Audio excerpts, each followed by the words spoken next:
Mga storya ng tattoo sa kali.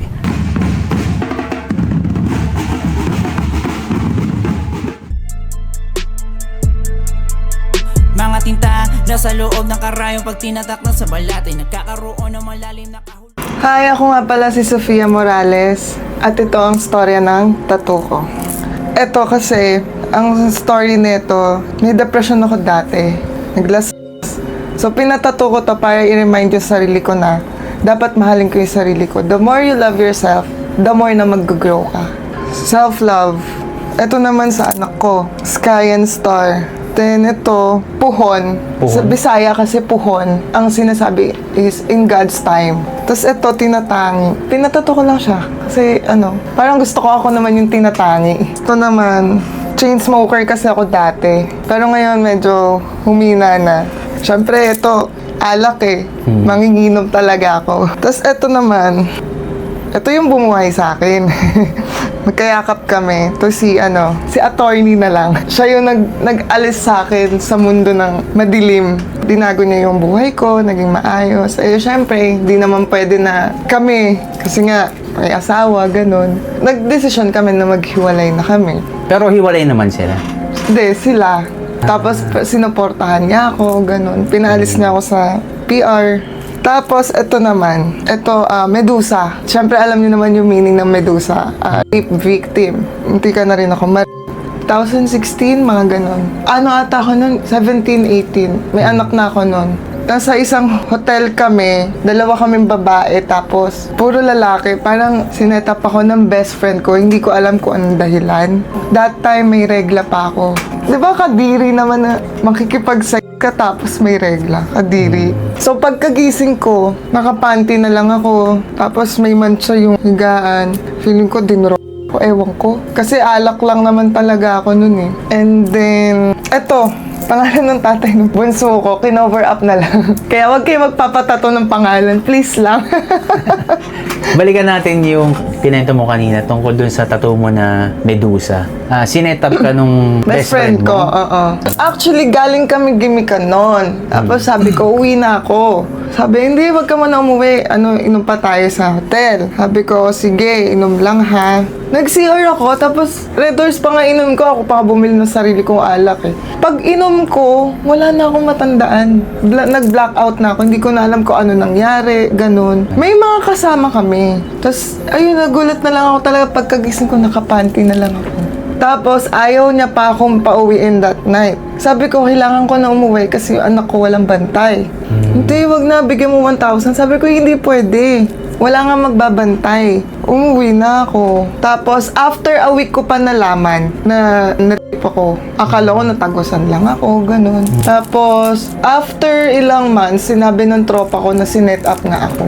Yung babae nakasama mo rin? Sinet up daw ako. Umamin daw sa kanya. Hindi ko alam kung ano yung galit niya sa akin. Lagi ko rin siya kasama sa mga yung PR, yung mga ganun. Hindi na ako nagreklamo kasi after a week ko pa nalaman eh. Siyempre, kailangan ng medical yun. Hindi na maano. Kasi after a week na, lipas na. Kaya ganun. Nasabi mo sa amin kanina na into PR ka. Pwede mo bang ipaliwanag sa amin kung ano ibig sabihin ng PR?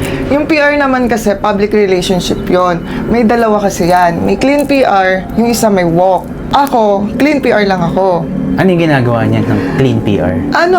Makikipag-inuman ka sa mga businessman, mga ganun. Nakakatakot din kasi syempre hindi mo kilala yung mamimit mo eh. Kakabahan ka kung safe ba to. So, palakasan lang talaga ng loob. Pero paano kayo kinokontak niyan? May katayap ba kayo dyan na bar or... GC lang. Group chat, ganun. May magpo-post doon, ganun. Na I need clean PR, ganyan. Tapos sabihin yung budget, kung ilang oras. Tapos may mga regular client din naman na kumukontak na dumidirect sa'yo.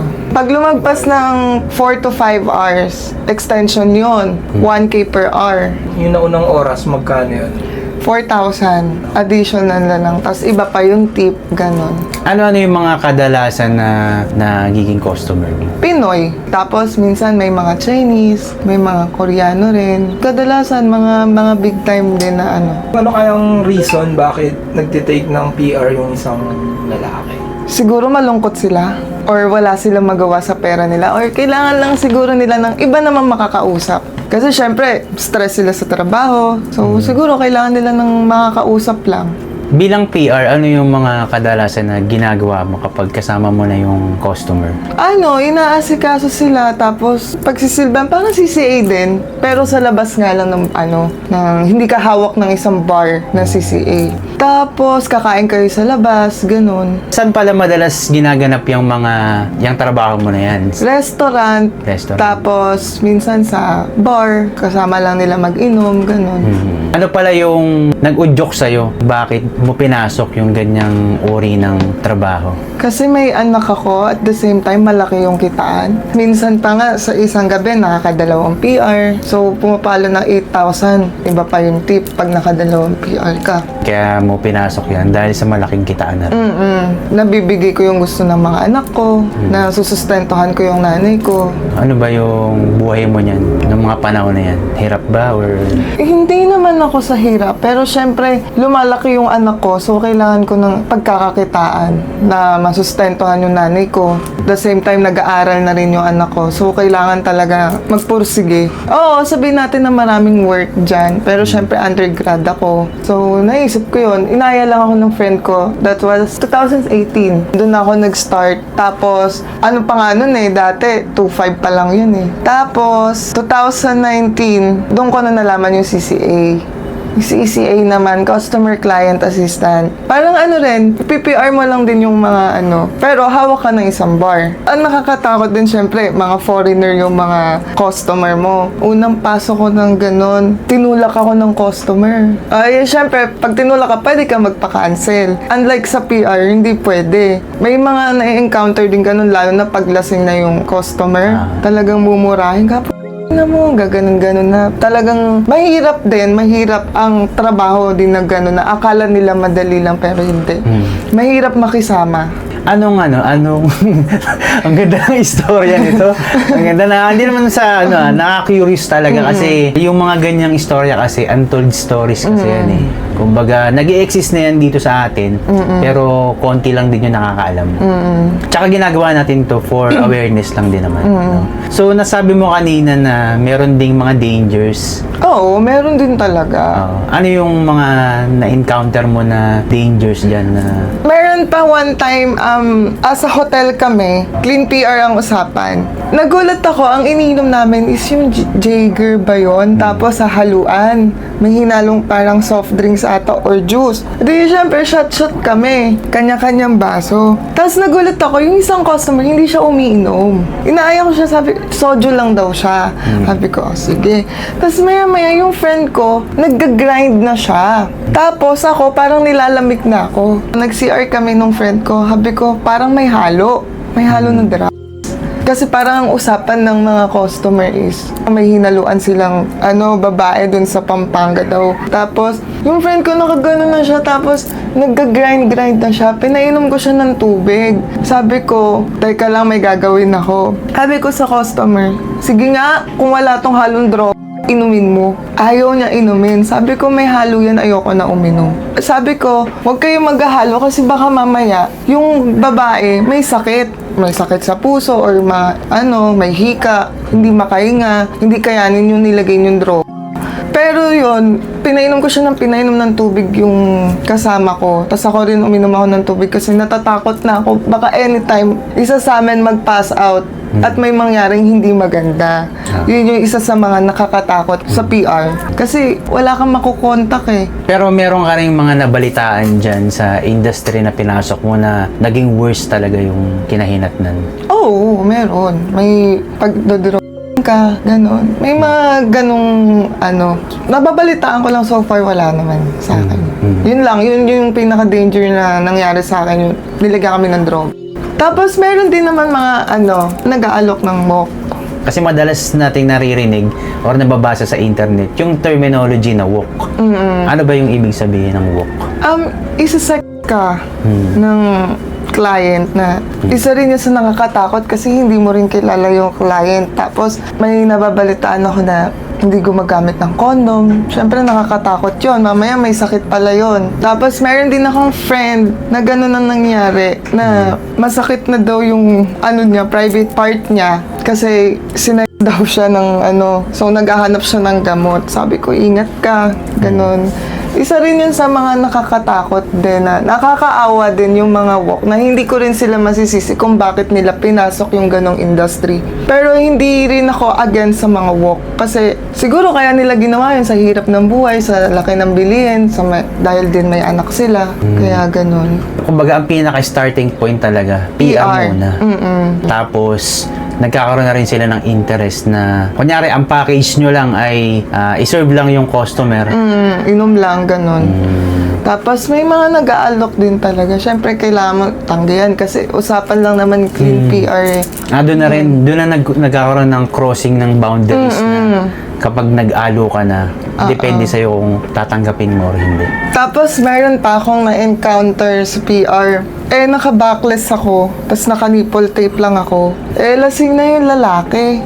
Tapos bigla niyang tinanggal na ganon. So ako, nag-report ako kung sino nag-contact sa akin. Sabi ko, bakit naman ganyan?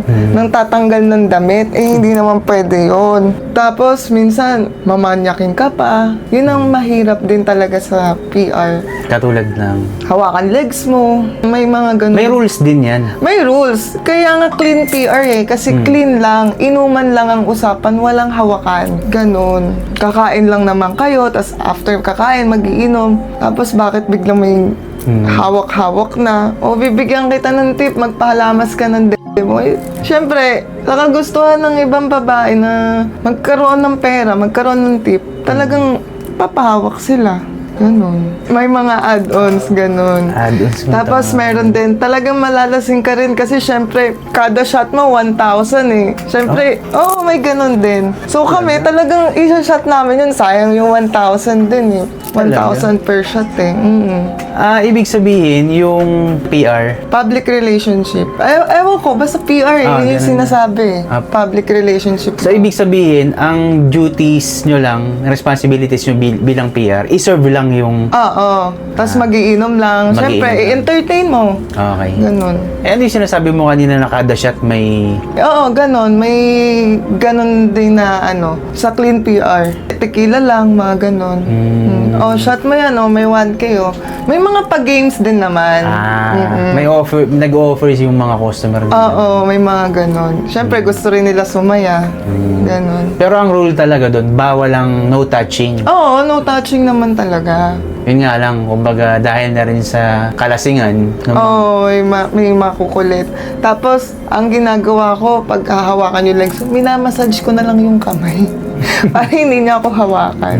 Yun, isa din sa mga nakakatakot na ganun. Pag-usapan naman natin yung walk. Lalo-lalo na ngayon, naririnig natin sa balita na napakataas ng percentage na yung mga kabataan ay nagkakaroon ng sakit na HIV.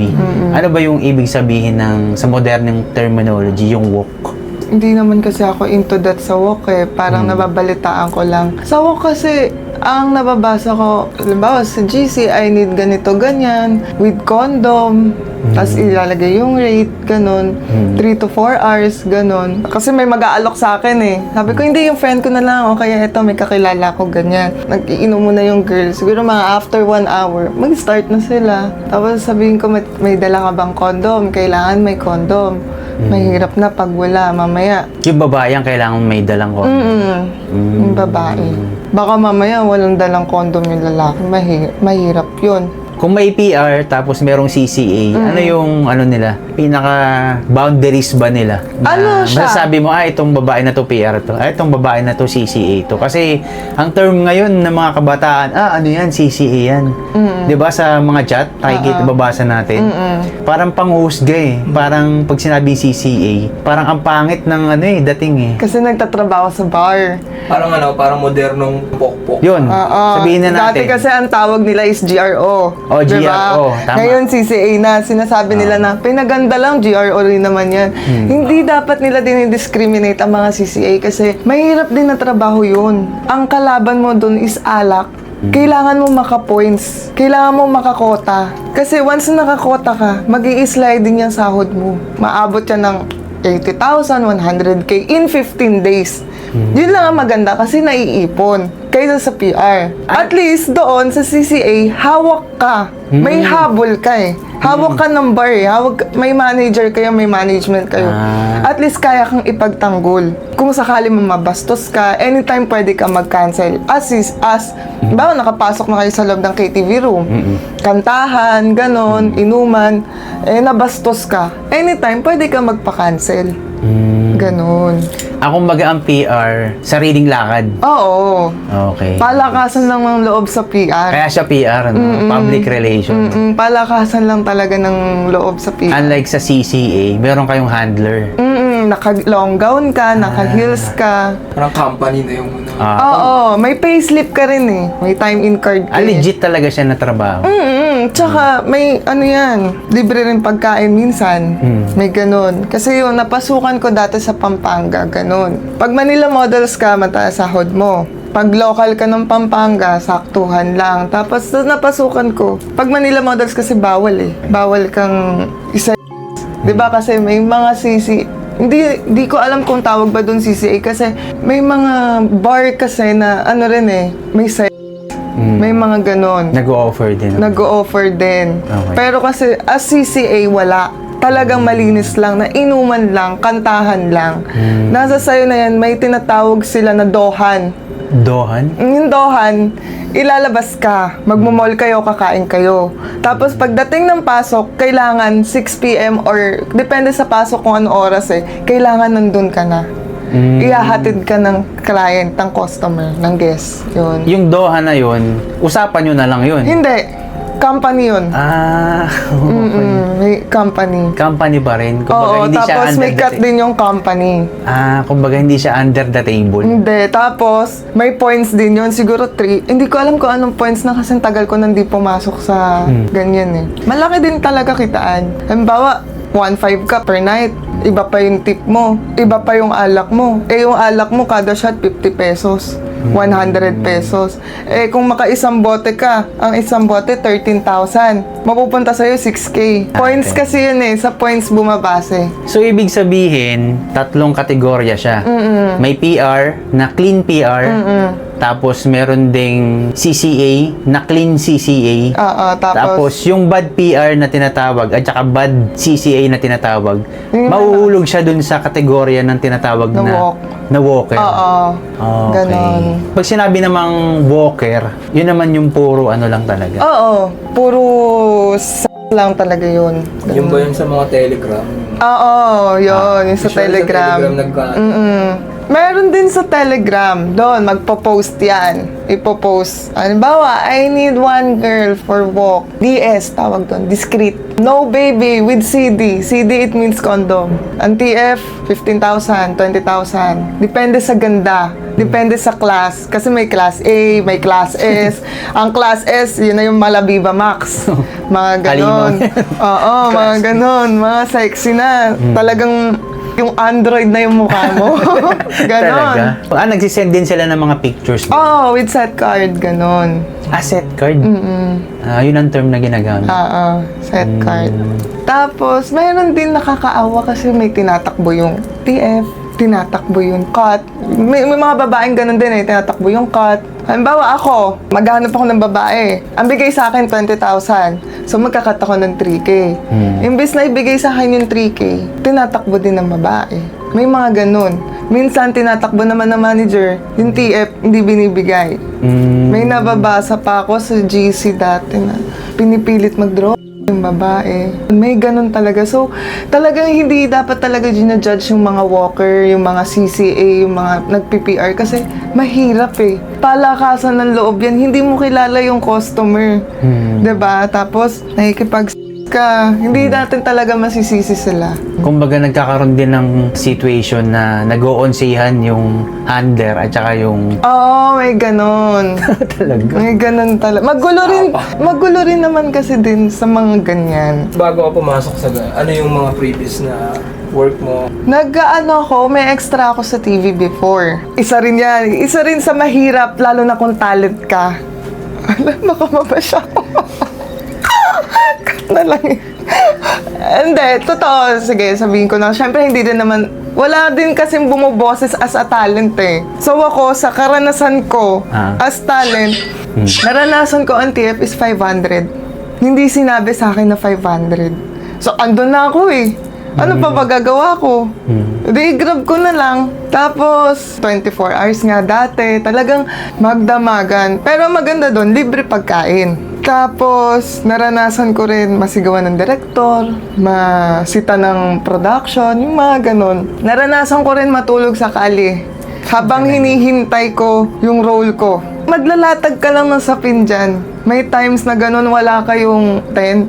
Kasi talent ka lang. Ang tingin sa'yo, talent lang. Wala ka.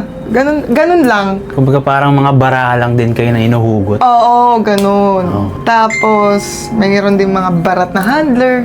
Bigay sa'yo, 2.5, mapupunta sa'yo, 1.5. Actually, hindi naman sa company yun eh. Kasi 30% sa company. So, may company din talaga. Tapos, yung mga galamay, supplier ang tawag doon. Supplier ng mga talents. Yon yung mga malalaki mag-cut. May mga ganun. Bakit ka pumasok dyan sa pagiging talent yan? Gusto mo rin talagang? Gusto ko talaga, pangarap ko talaga. Bata pa lang ako, nag-VTR na ako. Meron ako one time na isang VTR na hindi ko nakuha yung commercial. Siyempre, Bisaya eh. Sabi ng director, sabihin ko daw, wow, donut. Siyempre, acting ako. Pagkakagat ko ng donut, sabi ko, wow, donut. So, hindi ako natanggap. Kasi nga pronunciation ko, may pagka-Bisaya. Tapos, edi, dumating yung 2016. Pinakauna ko yun. Girlfriend for hire yun. Kay Yasi Pressman. 1,000 lang TF ko nun. From Cavite ako to Quezon City. So, talo pa yung pamasahe ko. Oo. Tapos, 24 hours pa yun. Ganun kalala. Ang call time mo, 3 a.m., uwi ka ng 3 a.m. din, mga ganun. Mahirap din maging talent. Lalo na pag first timer mo magbibitaw ng lines. Sabi ako, tanga. May times talagang ganun. On the spot, bibigyan ka ng linyahan. Tapos, TF mo ganun lang. Kaya, mahirap din maging talent. Pinangarap mo rin talaga na maging artista. Tapos, dumating din sa point na kakatapos na ng taping ko, may isa pang taping. Uuwi lang ako ng bahay para maligo. Eh, syempre, may binubuhay akong bata eh. Kaya talagang segue. Hanggang sa pumasok na yung PR, may nakilala ko na talent din. Nagpi-PR siya, pinakilala niya ako. Yun, hanggang sa lumawak na yung mga contact. Ganon. Yung pala istorya talaga. Kumbaga nag-start ka bilang talent. Ito, medyo personal na siya eh. Ilang taon ka ba na nagka-first baby? 16. Siyempre, high school kami. Ayoko panindigan. Sinabi ko, ano plano natin? Siyempre, ginawa namin yun eh. Sabi niya, ikaw, bahala ka sa magiging desisyon mo. Kung gusto mo palagag mo. Ako, ba't ko papalag to? Bata to eh. So, nagtago ako. Tinago ko sa kanya. Tapos, ginawa ko, apelido ko. Pero ngayon, goods naman kami. Pinapakita ko na yung bata, pinapahiram ko na. Kasi, magto-12 na yung bata, syempre naghahanap ng tatay. Kailangan din ng father figure. Ito. Ayun, okay naman. Dumating pa nga ako sa point na nagpo-posting ako eh. Posting? Pinopost ko yung tatay. Hoy, magsustento ka. Ako na lang ba? Mahirap din maging single mom. Sa totoo lang. As a single mom, lahat papasukin mo para lang mabuhay yung anak mo. Di bali nang hindi ako kumain, basta yung anak ko meron. Tumatayo ka rin as tatay, mahirap magpalaki ng bata ng mag-isa. Buti na lang nandiyan nanay ko, tumutulong sa akin na palakihin yung anak ko. Yan ang pinaka-main reason mo kung bakit ka napunta sa PR, napunta sa CCA, kasi nga, mahirap eh. Mahirap magpalaki, lalo na baby pa lang, gatas, diaper, magkasakit pa. Yun ang mahirap. Puyat, yun yung pinakamahirap sa lahat na trabaho. Na habang buhay mo, responsibilidad ang anak mo. na walang kinilalang ama. Oo. Pati yung bunso ko, wala rin tatay. Pero yung sa panganay ko yun, kinikilala niya na yung tatay.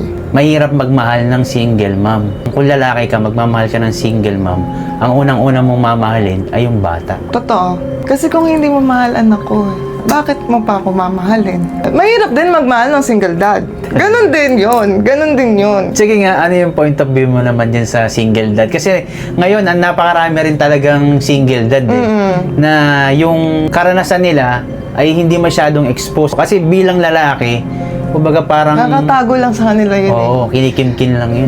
Hindi naman mahirap. Dapat din talaga mahalin mo yung anak niya. Dapat mas mahal mo yung anak niya kaysa sa tatay or sa nanay. Kasi doon nila makikita, mahal nito anak ko. Lalo mapapamahal sa'yo. Tsaka ako, hindi ko iniisip na may kahati ako. Hindi ko iniisip yun. Ang akin lang, okay lang, may anak ka, wala namang problema. Parehas din naman tayo may anak eh. May mga nababasa din kasi ako na parang nagsiselos yung babae, yung lalaki sa anak. Dapat hindi ganun kasi anak niya yan eh. Dapat mahalin mo talaga. Ako, mas mahal ko yung bata. Kung ano yung kaya kong ibigay na pagmamahal, yun, ganun. Sa itsura mo kasi para kang may half ka ba or pure Pinay ka na? Half German ako, pero hindi ko kilala yung tatay ko. Yun. Hindi ko siya kilala. Nakita ko na yung picture niya pero tinago sa akin. Tapos yun, adopted ako ng tita ko. Tapos yung totoo kong mom, kapatid. So, nasa family lang din. Base sa mga naging karanasan mo, gaano ba kahalaga talaga yung ang isang bata ay meron tinatayong or kinikilalang mother figure or father figure habang lumalaki siya? Sobrang importante nun kasi ako as hindi ko kilala yung tatay ko, may kulang eh. Hanggang ngayon kulang ako. Kasi may hinahanap akong sagot na bakit hindi mo ko pinakilala sa tatay ko, na bakit hindi ko naman nahabulin yung tatay ko, gusto ko lang makita. As batang ako as a 10-year-old kid na gusto ko mahanap. Wala lang, magkita lang kami, hindi ako hingi ng pera, wala. Gusto ko lang talaga siyang makita, okay na ako, buo na yung buhay ko. Buo na yung pagkatao ko. Pero alam mo yung pangalan niya? Hindi rin. May bala ka pa rin talagang makita siya. Oo, kahit patay na ba siya o ano, okay lang, makita ko lang puntod niya, itsura niya yun. Isa rin ba to sa main reason mo kung bakit gusto mo mag-artista? Oo, para lumawak yung exposure ko. At the same time, baka may makatulong na mahanap ko yung tatay ko. Yung pangalan, hindi talaga Hindi rin sinabi sa akin. ng mother mo. Tinanong ko na yan sa kanya, sobrang lasing ako, tinawagan ko siya. Bakit mo ko pina-adapt? Gusto ko makilala yung tatay ko. Yung ganon, pero wala. Hindi talaga. Sabi, lasing ka lang. Tsaka na tayo mag-usap. Hindi na ako nagtangka ulit. Kasi masasaktan lang ako, aasa lang ako na ano. Pero ako, until now, hoping pa rin ako. At the age of 28, sana ma-meet ko siya. Para masagot na rin yung mga katanungan sa buhay mo. yung may kulang may puwang sa puso mo na sino ba siya? Ano ba siya? Ganon. Meron bang sinabi na palatandaan man lang yung nanay mo na nasa ganitong lugar siya? Wala. Meron siyang tattoo? O Wala. meron siyang ano? Wala. As in, zero. Zero talaga. Pero, nung bata ako, siguro nung 7 ako, may nakita akong isang picture na Amerikano. Kailong ko, tapos kamata ko. Pinakita ko, Mami, ito ba yun? Ito ba yung dati ko? Hindi, tinago. Yun, simula nun, hindi ko na nakita yung picture na yun. Wala na. May rason ba? Nalaman mo ba yung rason kung bakit hindi pinakilala sa'yo ng mother mo? Kasi ang alam ko, CCA din siya before. Nag-work din siya sa bar before. Nakilala niya yung... Sabi nga daw, piloto. Yun lang. Yun. Piloto lang. Wala na, hindi ko na alam. Basta ang sa akin, gusto ko siya makilala. Kahit picture nga lang, okay na eh. O kaya, gusto ko makilala niya ako na nag-i-exist ako. Na may anak siya na nandito. Kung sakaling mapanood niya to, magkaroon siya ng lokso ng dugo, ano ba yung pwedeng imensahe mo sa father mo na sa kasakali lang? Nag-e-exist ako. Yun lang, nag-e-exist ako. Hindi kita hahabulin. Gusto lang kita makita. Hindi naman ako nanghihingi ng something or what. Gusto ko lang makilala kita. Yun lang. Pwede ka bang magbigay ng advice sa mga kabataan ngayon na pangit pakinggan pero usually mga kabataan ngayon gusto ng easy money. Para sa inyo, mensahe ko, know your limitations. Kung alam mong ikakapahamak mo, tumigil ka. Maglaylo ka muna, yung ganun. Lakasan nyo lang loob nyo. Hindi naman masama ang easy money. Ang mag-PR, ang CCA, hindi naman masama. Pero dapat alam nyo kung paano nyo i-handle. At the same time, kung alam nilang ikakapahamak nila. Kasi ako minsan ganyan kinakabahan din ako bago pumunta. Always pray na lang yung ganun. Lord, guide me. Kung alam mong ikakapahamak ko, alisin nyo ko. May ganun akong times na hindi ako pumupunta. Talaga? Kasi kinakabahan ako. Instinct na rin. Oo, yung ganun. Sabagay kasi malakas ang instinct ng mga... Ng babae. Yun. Kaya, trust your instincts, girls. Kung nakakabasa ka ng isip ng mga tao ngayon, kasi kapag naririnig yung PR, yung CCA, yung mga ganyang klase ng trabaho, masama na agad yung iniisip nila pinandidirihan na nila. Dinidiscriminate na nila. Ano yung pwede mong sabihin sa kanila ng harap-harapan? Huwag nyo naman kami i-judge. Kasi hindi nila alam kung ano yung pinagdadaanan ng isang tao, yung mga nagpi-PR. Siguro sobrang hirap. Kaya huwag nyong i-judge kasi malay mo, nanay pala niya, may sakit, kaya nila nagagawa yung ganung bagay. Huwag nilang i-judge. Iyakapin nila yung mga nagpi-PR. I-embrace nila na huwag nilang i-discriminate. Kasi hindi naman sila nangaapak ng tao Hindi rin naman nila ginusto yung ganong trabaho Siguro yung iba napilitan lang kasi nga mabilis ang pera. Kasi hindi natin alam na yung tao may pinagdadaanan. Last mensahe para sa mga single mother na Gumagawa rin ng kahit anong diskarte. nabuhay yung... Survive. Gawin yung lakas yung mga anak nyo. Kasi saan din sila kukuha kung mahina ka? Ipakita mo sa mga anak mo na malakas ka. Kasi as a single mom, ikaw yung nagiging lakas nila. At the same time, yung mga anak mo rin ang nagiging lakas mo. Kailangan mo ipakita sa kanila na hindi ka mahina kasi mas panghihinaan sila ng loob. Tatagan nyo lang palagi yung sarili nyo as a single mom. As a mother, kaya mong tiisin lahat ng kahihiyan, sakripisyo. Oo, para sa mga anak. Lahat lulunukin ko, lahat titiisin ko para sa mga anak ko. Kahit anong diskarte, gagawin ko, mabuhay lang yung mga anak ko. Actually, sa dami kong karanasan sa buhay, mas naging malakas ako. Parang may dumating mang problema sa akin, ang sasabihin ko, ay, may mas mabigat pa ako na pagdaanan dyan. Mas malakas na ako ngayon. Yun ang laging nasa isip ko.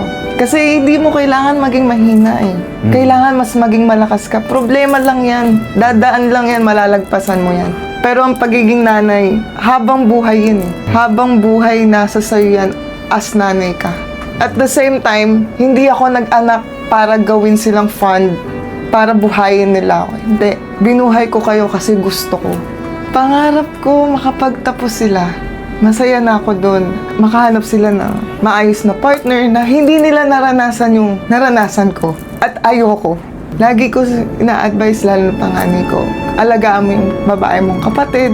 Wag na wag mong papabayaan yan. Kasi habang buhay kayong dalawa magkasama. Kayong dalawa magtutulungan, mawala man ako. Ano yung mensahe mo sa mga anak mo kung sakasakaling in the future mapanood nila tong video na to? Nandito lang ako palagi.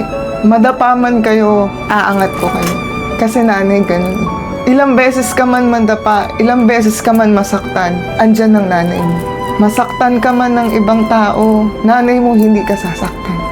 Kasi ang nanay mo habang buhay mo kakampihan. Talikuran ka man, mamatay man yung nanay mo, nakabantay yan sa'yo. Yun ang lagi ko sinasabi, anak, pag namatay ako, kayong dalawa lang habang buhay. Kayong dalawa magtutulungan. Anong pangarap mo? Happy ko, pangarap ko makapagtapos yung mga anak ko. Hindi para sa'yo. Wala nang para sa akin Para sa mga anak ko na lang. Mapagtapos sila, gumanda yung buhay nila. Mawala man ako, okay sila. Ang lagi kong dinadasal kay Lord, Lord, huwag mo muna ako kunin. Hintayin ko muna sila makagraduate ng college. Maging maganda yung trabaho nila. Pwede mo na akong kunin. Tapos na yung mission ko Ako si Pia, ito ang storya ng mga tattoo ko.